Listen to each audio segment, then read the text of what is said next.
Newsmaker Sunday with Fox 10's John Hook. Thanks for joining us on Newsmaker Sunday. Some people would almost call it a stealth election, but already early voting has started for the City of Phoenix election, which is going on right now. And one of the big issues that you've heard about is Proposition 104. This is basically by August 25th, we'll know the answer because that's election day technically, but voting has started. Proposition 104, a $31.5 billion transportation plan that would triple the number of light rail miles in Phoenix and fund bus and street improvements over 35 years through a sales tax increase. We're going to talk about it, pro and con. Our guest this week on Newsmaker Sunday, on the left of your screen, Roy Miller. He opposes Prop 104. And Phoenix City Councilwoman Kate Gallego, who's been on the council now for a year and a half. She favors it. Thanks to both of you for being here. Thanks for having me. Kate, let's start with you. Best case, Councilor, for passing 104. So Proposition 104 is a wide variety of different options. It helps us invest in streets, almost doubling street funding. It helps add hundreds of miles of bicycle lanes to our city. It helps us triple the light rail system, build out the bus grid so that people in the far northern parts of our city and southern parts will get service that they've been asking for. And it also invests in options like dial-a-ride for people with disabilities. Necessary, why? So I come from an economic development background. Before I was elected, I worked in economic development at the Salt River Project. We need infrastructure to support growth. I represent the area around the airport. You see a lot of vacant lands when you land, right, but we're getting huge demand for new industrial development in that area. They need roads before they can come in. We also have a great tech workforce, and those companies have been saying we compete with places like Austin, San Francisco, where they have a lot more transportation options. Not all millennials want to be in a car. They want to be able to drive and walk, so we're investing in that area. And in the northern part of our city, we really don't have bus options yet. That is important for workforce, but also for seniors. Okay, Roy Miller, you oppose 104. Just quickly, your background. You're a Wells Fargo guy and a former Air Force pilot, correct? That's what brought me to Arizona. I went to the Air Force Academy and came here to fly airplanes 45 years ago, and then went into finance and banking after that and retired from Wells Fargo. Give me your case against 104. Well, it's simply a waste of money. I mean, that's the problem with it. All of the features that are there are nice. I mean, it's nice to have bikeways, it's nice to have potholes fixed, it's nice to have buses, and in some cases it's even nice to have trains. But this plan is neither comprehensive nor coordinated to get people where they want to go. It's a way to service light rail, because even the road part of it from day one... It's 7% of the plan. Well, but what I mean by it, the roads were, even the road part of it from day one was supposed to serve the transit. The road repairs were supposed to serve transit. So this really is a transit plan. It's not a comprehensive plan. The committee that I was on... You were part of that citizens committee that had to look at all this before it even went before the council, right? Right. And the problem with the citizens committee is that we never voted on anything, so how could the plan be comprehensive until the last meeting, in which time we really didn't have any occasion or any opportunity to debate it. And it was every meeting a new shopping list of things that city staff wanted to have. And that's what we talked about. But we didn't vote on any comprehensive plan until the end, and it's really not a plan, it's a 35-year tax. Let me ask you about that, Kate. Why, in 2000, we voted on this regional plan, or this City of Phoenix plan. That was in 2000. This tax is not expired, and it doesn't, the tax from 2000 doesn't expire for 5 more years.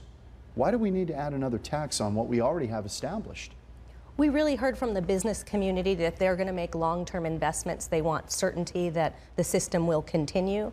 That's important for roads. As we look in that time frame, the 202 freeway likely will come to our community, and we need a lot of roads in the Levine area to build out the grid. For people in the business community to make those decisions, they told us they want to know now.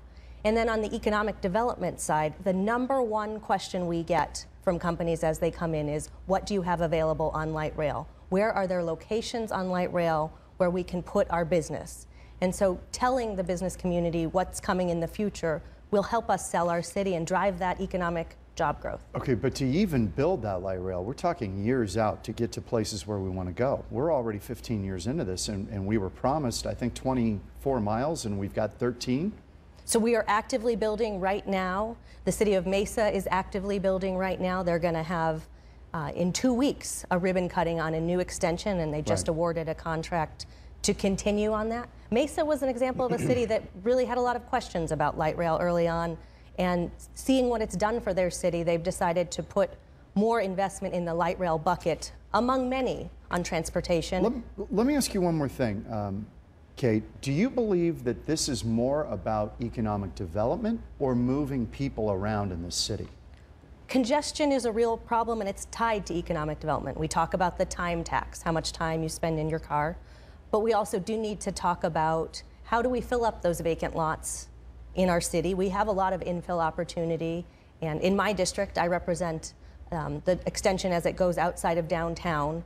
We had a lot of vacant property near our downtown, and now we get continuous interest in particularly multifamily development in my district, and then north of here, we've seen a lot of businesses that have wanted to come in. So they're very tied, but congestion is a real problem. Roy, we expect to add a lot of people to our city. Are you concerned about being wed to track? In other words, when you lay down a track, and this is 1800s technology we're talking about. The trains may look shiny and new, but really, rail is 1800s technology. Do you worry that we're investing in something fixed without really knowing what the future may bring to that line in that area? Well, of course, that's one of the biggest problems with light rail. But Kate mentioned, for example, congestion. Light rail built at grade, not in subways like New York, not elevated like Chicago. It's built at grade. It increases congestion and pollution. Because cars are idling. Well, there's lots of reasons. Just take Central Avenue. I mean, I've lived here 45 years. I've lived in the same house in Central Phoenix for 38 years. Central used to be a wonderfully easy road to drive. It is no more. It's a nightmare. If you want to turn left off of Central, you wait an interminable amount of time. So Central is no longer a fun road to drive on because of the train. And besides increasing congestion and pollution, it's just extremely expensive. I mean, it's way more expensive than any other form of transportation. Let me run you by a story Steve Kraft did on this. This is tape one. He took a look at this Proposition 104 and kind of what folks are voting on as early voting has begun. Take a look. Lots of people want better ways to get around. Say you ride a bike. What's it like on a daily basis for you out on the streets? Scary. It's just, yeah, more bike lanes, please. Move Phoenix will add over 1,000 miles of bike lanes in the city, like the ones downtown on Grand Avenue. The plan also calls for expanding light rail in South Phoenix on the west side and cross town from Paradise Valley Mall to ASU West, adding bus service so they run every 15 minutes, more rapid buses with extended hours, and resurfacing streets, adding sidewalks. So I would politely suggest that there's not a single person, not only in the city of Phoenix, but in the Valley of the Sun, that won't be the beneficiary of all of the above transportation infrastructure improvements. Well, some people don't like this plan at all. They think it's a total waste of money and nothing short of a boondoggle. We believe that the city needs to find a better way, a more effective way to fund critical infrastructure without also including all of the what you would call pork projects. Let's talk about the cost for a moment. Phoenix City Councilwoman Kate Gallego is our guest, along with Roy Miller, who opposes 104. Kate, it would add 0.3 of a cent to the existing 0.4 of a cent tax that was passed in 2000. So we raise it essentially by what? The tax goes up about 75% from where it was. Under that? Reasonable? And what's your take on the money that we're trying to extract from folks or make them invest in, I guess, however you want to look at it? So we think it'll be about $4 a month for the average resident in Phoenix, but it'll also allow people who come into our city for work or conventions or tourism to help contribute to investing in our transportation infrastructure. And that's fair because they use it. So this is not a huge burden on anyone, you don't believe? It's real money. It's a significant investment. It's lower than a lot of our neighboring cities are doing, but it is, I think, a visionary investment in terms of looking to 2050, looking long term, and providing the business community the certainty that they need to invest, which is why we have such broad support from groups like the Phoenix Chamber of Commerce. So this comes out to, I'm trying to figure out, can somebody give me a figure on $100, what that would be, 3/10 of a, anybody want to help me with that? Is that 30 cents? I don't know. What is it? But tenths of cents are difficult. So a penny on a $3 cup of coffee is the way we often talk about it. A penny on a $3 cup of coffee. Okay. But it's a classic example of dispersed benefits, or dispersed costs and concentrated benefits. I mean, that's a very fundamental thing. Anytime you spend an awful lot of money, this is billions of dollars, there's going to be a small number that benefit, but a large number that pay. And the small number that benefit have a reason to support it, whether it's with donations like the contractors and developers are doing for Pro 104, or just in any other way. But the people who pay, it's such a small amount, like we're just saying, a cup of coffee. They don't have enough of an incentive to oppose it. And that's a classic problem with these big government spending schemes. Where's the accountability on the money? This is something that I think any voter should think about long and hard. Bob Robb in the Republic just today wrote, "The ballot includes maps of transportation improvements of various sorts. These should be regarded as decorative art. There is nothing in the ballot language that ties the proceeds of the tax to the plan. If the tax is approved, the city can spend the money on anything it deems to be transportation related." Do you agree or disagree with what Bob Robb's saying? We have made some very clear promises, like every major street, arterial street in the city of Phoenix will be repaved. That's clear and transparent. Voters can understand what that means, and they'll be wanting their results. It is over the time frame of the plan, so not every street will be repaved in the first year. We have purchased equipment that allows us to sense where the biggest potholes are and prioritize based on need. So it will be data-driven decisions, not political, but we do expect to get into every arterial street in the city, whether you live in Ahwatukee, North Phoenix, or downtown. The City Council has the accountability, in addition with our Citizens Commission on Transportation, to ensure the plan moves forward. Since you're on the council, I have to ask you this. The first transit tax, again, it expires in 2020 because it was passed in 2000. The plan in 2000 is projected to end with a shortfall of about $1 billion, leaving the proposal and the tax before voters to fulfill some of these goals that you had back in 2000. The city's in a financial crisis, right? I mean, there's probably no doubt about that. So do you worry that we're on the hook for something and we don't maybe know where we're going with this? Because the feds may or may not pony up the money that we're expecting from them, which is what, Kate? It's 16? Is it 16 billion that the feds are talking about ponying up to help kind of fill in this whole plan?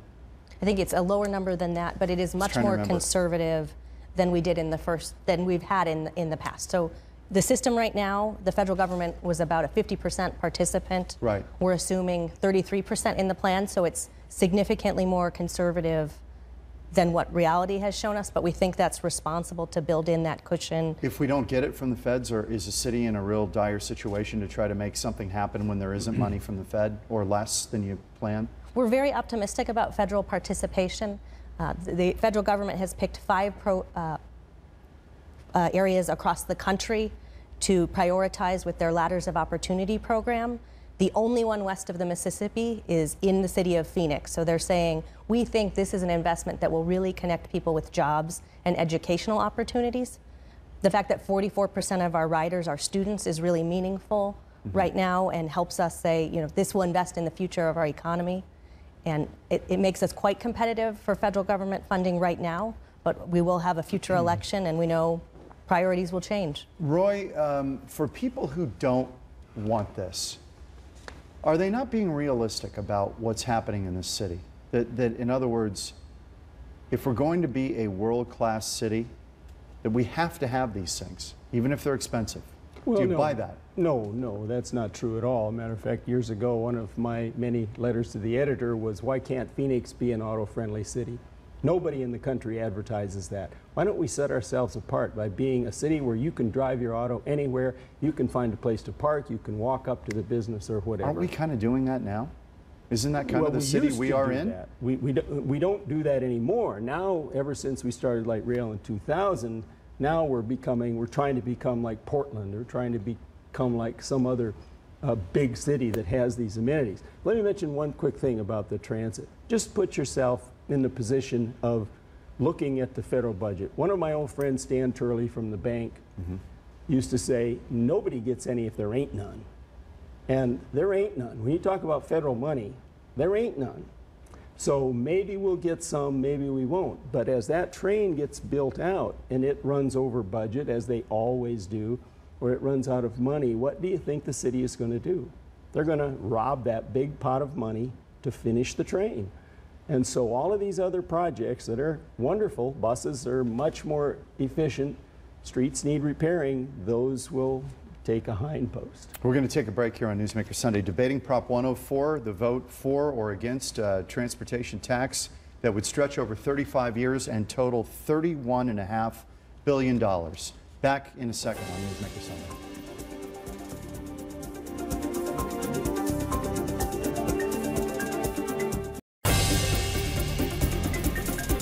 Back on Newsmaker Sunday, we're debating the 104 transit tax in the city of Phoenix. Councilwoman Kate Gallego, who's been on the council for 1.5 years. Her husband, Ruben, by the way, congressman, has been on this program before. Roy Miller opposes 104. He's on the left of your screen. Voting has already started. The final tally will come August 25th on Election Day. This is a $31.5 billion proposal. It's a tax, an increase in the sales tax that would run for 35 years. Kate, let me ask you, with all the driverless technology that's happening, I kind of look at rail sometimes and I think we're back in the 1800s with this technology. It's hardly anything new or groundbreaking. The trains themselves may look shiny and they're really cool looking, but the technology is old technology.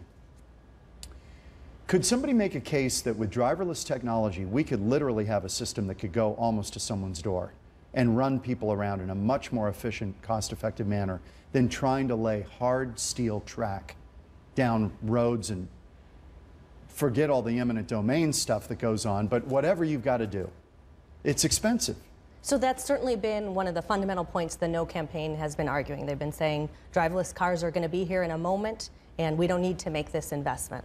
As a city councilwoman who could at most serve for 12 years, I have to look at what are the tools we have available today. I can't count on hoverboards or jetpacks when I make planning.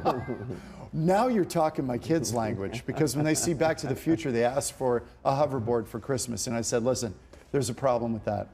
Right. And so we have to plan for what we can reasonably count on to happen. There certainly is the opportunity to continue to evaluate, and the city councils that replace me and my colleagues will be able to continue to work with the Citizens Commission to make sure we have the right plan for our community. But right now, this is a plan that makes sense. And even if driverless cars come, they're not going to be the answer for everyone. So right now, we are looking at working on the South Central extension. 45% of the people on that extension right now have either one car or no car. It's a community that has a lot of economic challenges. So to think that they'd be able to afford a driverless car is unrealistic. Okay. They need options. What about buses, when buses right now are 4 times the ridership of light rail? So right now, buses are about 50 million riders a year and 14 million for light rail. Mm-hmm. So it's a bunch of different options. Light rail really makes sense in denser areas. So on our light rail system, I mentioned 14 million people ride what used to be, many Phoenicians would know as the Red Line. Our busiest bus line is Thomas. Only 2.3 million people ride on that quite long line every year. So you just can't accommodate the same amount of people. It would just be too many buses in that area. If you want to move a lot of people, light rail makes sense. But this plan would also extend bus service to the northern part of our city and support things like the circulator in Ahwatukee. Right. Bus is a great option in those communities. So you're talking about you're trying to establish choices. Yes, you cover the waterfront with the whole thing. Let's take a look at tape number 6 as we look at light rail. Do you worry, Roy, about self-sustaining, or is that too much to expect? These systems do not pay for themselves. They never have. They don't even in New York City. Well, the rail, no. The rail never will pay for itself. It can't. It doesn't pay for itself anywhere. Buses do. Now, the ones here do not because they're run by the government. But one of the things we ought to do is privatize the buses. There are lots of private buses around the country that do make money. So you can run these systems at a profit, but you can't run passenger rail at a profit. Let's look, as we're looking at light rail, because this seems to be kind of the linchpin of it. Why has light rail gotten so much attention when it really isn't going to carry the most people? It's about 20% of the plan, but it's really been the focus of the debate. Why? I think we've had a lot of consensus around making sure vulnerable populations have access to transportation options. But again, I ask, why not buses? Because buses, even the New York Times wrote an editorial about this. If we were really going to get serious about moving people around at an efficient cost, we have to destigmatize buses. Nobody wants to climb on a bus, apparently, because they feel icky about it for some reason. But a light rail, they love it. So, but the New York Times was saying in this editorial, buses are really a much better, more efficient, cost-effective way to move many more people around. To us, the bus system does not have the same economic development benefits, although it is the workhorse in terms of moving people on our system. But no one has ever asked us, what lots do you have available on the bus system? In terms of economic development, it's rail. In terms of large events, we had 1 million people in our downtown area during Super Bowl Central. You couldn't move that many people with just buses. You needed a lot of options. You needed cars, rail, and buses. But downtown got congested. There was gridlock on Washington, and we closed it at one point. The rail kept running as the people mover for that event. Do you think the big events would not come here without light rail? That this was a big thing to get Super Bowls, national championship games, that this kind of thing is helpful? They really made it. I don't know that we would lose the events necessarily, but they made it an important part of the bid, and it was much more cost effective because otherwise they would have had to pay for a large bus fleet and a lot more car vehicles. So we were able to spend more money on events that would engage the community, and it made us a more competitive bid. Let me give Roy a final shot here because we've got to take a break. What's your biggest concern about this whole thing? Well, I'd go back to something, John, I think you probably inadvertently said at the opening of this session. You referred to this as a transit tax. Well, the proponents would like to call this a transportation tax, but it really is a transit tax. And even more narrow than that, it's a light rail tax, because everything in the plan we can do without increasing taxes. The only reason we have to increase taxes is because of the light rail. That is not true. You say it's not true. The money just doesn't exist. Well, there's a lot of the plan. When we talk about $30 billion, a significant component of that is using fares that people who ride buses and rail pay to pay for the plan. There's also federal support and even regional support that goes to specifically to the light rail. So that would go away. You can't build roads using fares from a light rail system that doesn't exist. We got to take a break here on Newsmaker Sunday. Back in a minute, debating Prop 104, which folks in the city of Phoenix are voting on, but the whole city, the bigger, greater metro area, is watching what happens. Back in a minute.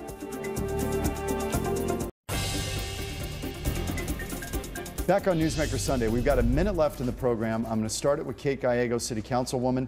Best case and why people should vote for 104, the transportation tax. So this gives our community a lot of choices. It gives us bus, roads, rail, bike lanes, and lets us prepare for the fact that we're going to be adding the equivalent of the population of Denver to our city. We have to be ready. Roy, last word.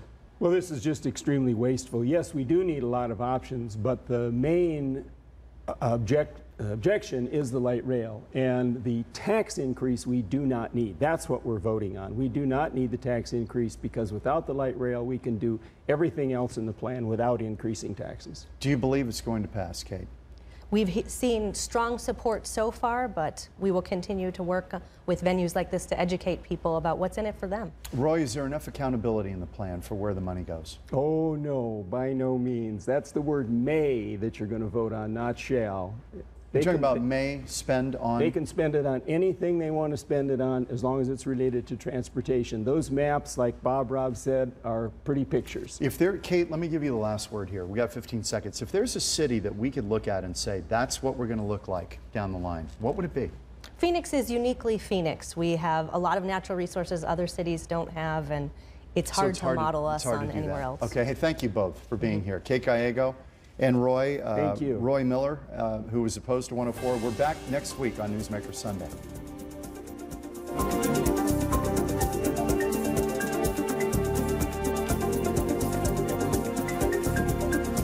Subscribe to our YouTube channel and get all the best videos from Fox 10.